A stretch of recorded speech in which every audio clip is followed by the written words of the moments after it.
Okay, so here is my Torino coffee machine that was purchased a little bit over a year ago from David Jones, and it's worked perfectly until now.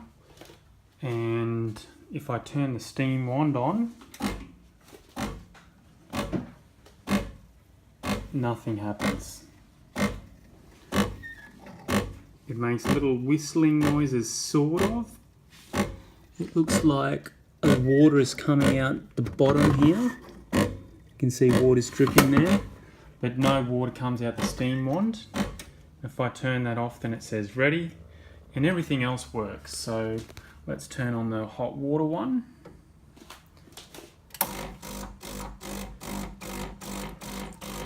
You notice the water comes out of that fine. Or if I turn on the espresso pump, water comes out of that fine.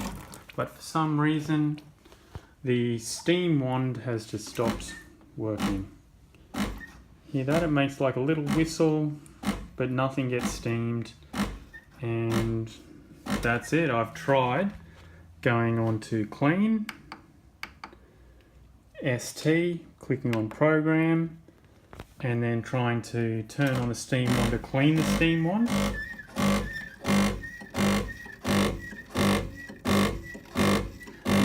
You can hear that it's trying to pump the water, but absolutely nothing is happening.